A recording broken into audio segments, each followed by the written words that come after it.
कृष्णा। मैं राधा शरण दास। तो अभी हम देखेंगे क्लास 9th की मैथमेटिक्स का चैप्टर 4 उसका इंट्रोडक्शन एंड उस एक्सरसाइज 4.1 का question number 1 linear equation in 2 variables. तो इंट्रोडक्शन बहुत छोटा सा है, बहुत छोटा चैप्टर है। An equation of the form ax plus by plus c is equal to 0 where a b c are real numbers such that a and b are not both 0 is called a linear equation in 2 variable। तो इस प्रकार का कोई भी equation होगा जिसमें कम से कम एक इन दोनों में से जीरो नहीं होना चाहिए, तो वो लीनियर इक्वेशन होगा। A linear equation in 2 variable has infinite many solutions. तो उसके बहुत सारे सॉल्यूशन हो सकते हैं। इसमें x की कुछ वैल्यू रखेंगे तो y की कुछ वैल्यू आएगी, x की से कुछ और वैल्यू रखेंगे तो y की कुछ और वैल्यू आएगी। तो ऐसे असंख्य उसके सॉल्यूशन हो सकते हैं। Every point on the graph, तो हम ग्राफ बनाते हैं ऐसे।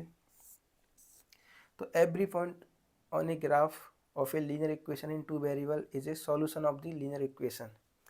तो कोई मान के चलिए कोई लाइन है, लाइन भी एक लीनियर इक्वेशन को रिप्रेजेंट करती है।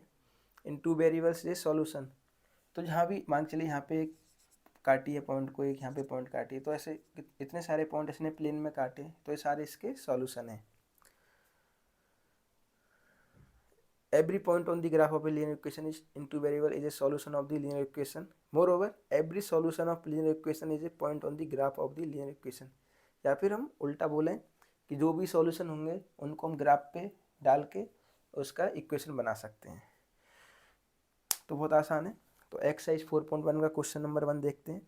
The cost of a notebook is twice the cost of the pen. तो जो नोटबुक की कॉस्ट है वो पेन की कॉस्ट की डबल है। तो नीचे बोला है write the linear equation in 2 variable to represent this statement. तो मैं नोटबुक की कॉस्ट मान लेते हैं एक्स है, इसमें यहाँ पे बोला है तो एक्स मान लिया नोटबुक की कॉस्ट, और पेन की कॉस्ट बाई मान ली। तो उसमें बोला है कि जो नोटबुक की कॉस्ट है यानी एक्स है वो डबल है किसकी, पेन की। तो इसकी ये डबल है तो इसको डबल कर देंगे तो इसके बराबर हो जाएगी, या फिर इसको ऐसे भी लिख सकते हैं। तो ये लीनियर इक्वेशन हो गया, इसको हम ऐसे रिप्रेजेंट कर सकते हैं। ये बराबर के साइन से इधर लेके आते तो साइन चेंज हो जाते हैं, तो इस प्रकार इस लीनियर इक्वेशन को लिख सकते हैं। ये हो गया एक्सरसाइज 4.1 का क्वेश्चन नंबर 1। हरे कृष्णा।